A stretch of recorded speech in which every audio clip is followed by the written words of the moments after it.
Hi guys, and welcome back to this episode of JDP's Questions, Wings and Things. This week we have the one, the only Martyn McKean from Arkose Labs. I'm looking forward to this one.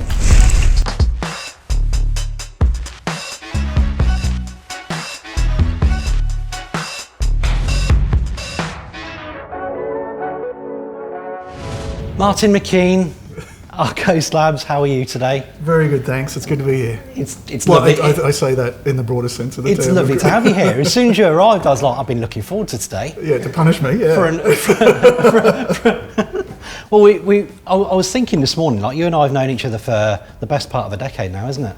Yeah, I think it might even be longer, definitely. Since I've been in Brisbane, which was 2009, I think. Blimmin' heck. Yeah. 11 years. Yeah. That's gone. Well, hopefully this isn't going to damage any kind of... our relationship will be done after. So I better go for gold on this one then. Yeah. I better go for gold. Take your first wing, mate. Okay. Take your first wing. I'll administer this for you. All right. Go for it. A generic one here for you to begin with. Can you give us a rendition as to how the past couple of decades have progressed for you as a career? Like to where you are, current day CTO Arkose Labs. Yeah, absolutely. That's hot. There was a laugh after it. I think for me it's been becoming more of a turnaround specialist. When I was in the States as a CTO, you used to have the industry being ahead of the curve.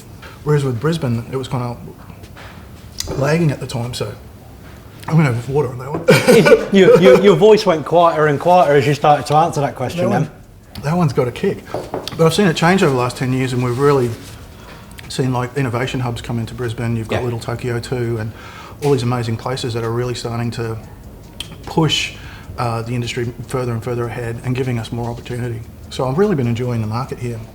Are you enjoying things thus far with Arkose? It's been great. It's the last 5 years I've become a turnaround specialist with companies, so they get me on to do, we're here today as a startup, we want to be here, can you help us? And so most of my job's been to get the right culture in place, get the right foundation, foundation in place to help with them growing. So, quite often they just grow too rapidly and too fast and you miss things. And if you don't have that solid foundation in place, you can't build a really strong company on top of it. How did you go? Your eyes did well up to start off with, but then you stopped. It's the initial kick of that one. It really puts a boot. Just put a boot. It does, yeah. Well, this will be the acid test, hey? Has that one got acid in it? It may feel like it. Okay, so this question revolves around your current title within the business. So your title of business now, grab a bite, you can't, what's going on? Oh, nice, fair play to you. Current title right now, CTO. Mm-hmm. You also refer to yourself as a cultural architect as well. What does that title to you encompass? So this is something I learned a long time ago when we had our startup. It was about 2000, 2001. I didn't know much about business at all. I'm a software engineer by trade. So from a very early day, we had to manage our culture and figure out what that is and what we needed to do. But then you talk about what's your people value proposition.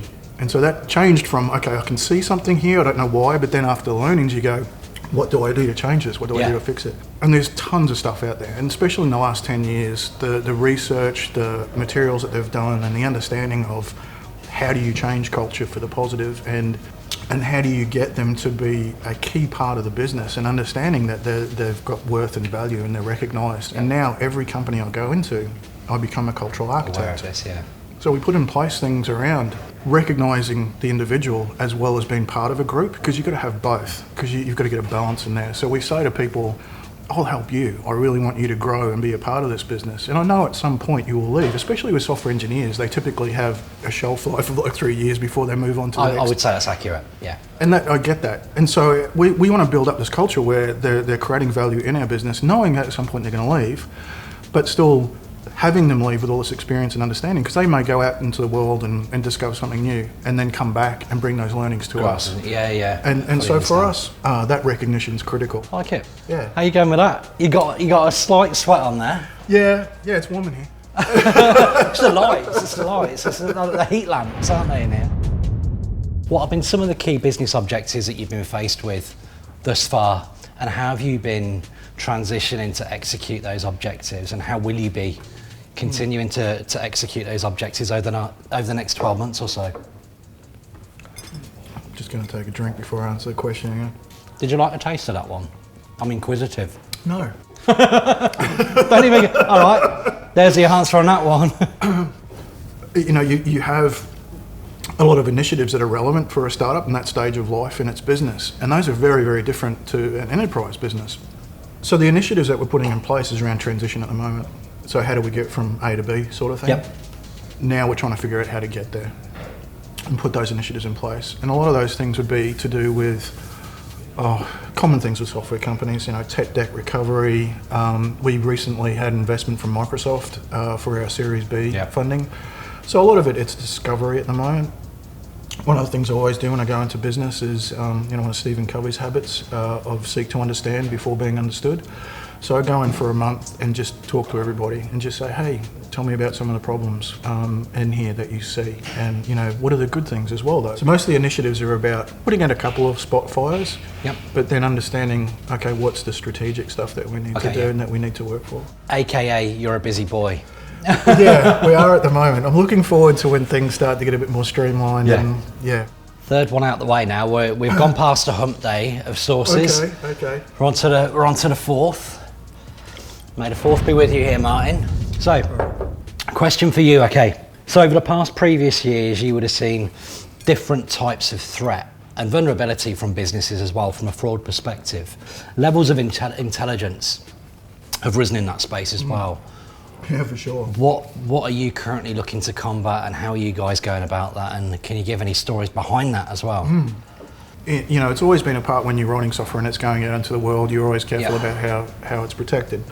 Pretty much every business in the world now has an online presence. And now with attacks, and you see this all over the news, it's not a matter of if you're going to get attacked, it's a matter of when. Yeah. Now with businesses, security has got to be baked into the system from day one. And baking's a good analogy. It's like if you make a cake, you can't add the sugar at the end and go, oops, forgot the sugar. It doesn't taste real nice. So it's got to become a part of the DNA of every business now with security. Absolutely, yeah. I'm looking forward to getting the fifth one on the go now, Martyn, I have to say. I'll put a bit more on this one than I have the others. No, it's just a beautiful day in Brisbane here today. as I speak to you willingly. Oh, sorry, I didn't mean to put that much on. Let us know about any of the more profound learning curves that Martyn's experienced over the past couple of decades. If there's anything out there that's quite powerful for you to say, look, this is the way that I've come away from it, scathed or unscathed, what would it be? I think that one's hot too. That one creeps up on you. It does. It's being open-minded about learning. Yes. So I think my learning experience is just bouncing ideas. So for example, when Tamando was struggling and I rang up a mentor and I said, they've invested like over $120 million into this company and they're driving it into the ground and now they're going to shut it down. I don't get it. And so we had this great conversation for a couple of hours and he just said, you're going to have to accept the fact that some people just suck at running businesses. And he said they're the shareholder, it's their choice. And look, I know logically that is correct, but emotionally when you've got 120 people in the company that we had to shut down, you know, that was a journey. Boy, that was a big journey, you know, going through that process. And learning from that as well. I mean, I had a great team around me. So yeah, that's, I think my biggest learning experience the biggest experience has been learning and making sure that I never stop learning. Good on you, mate. I am thankful for you making it along and thankful for you cruising through those delicious sauces. You did bloody well, mate. That one's got a kick. It's faded off a little bit. That first one is a brutal start though. It is definitely. I know Kieran did warn you on that one. Yeah, he did. And in Kieran's terms, he warned you on that one as well. So, but I think you're right. It's just all numb now. Yeah, they plateau, don't they? I mean, Martyn, thank you for making it along. Oh, thank you for having me. I enjoyed the chat. Really appreciate to see you again, mate. Yeah, you too. We shall see you next week on JDP's Questions, Wings and Things. Goodbye. Thanks, mate. Good on you. It's always the first one, isn't it?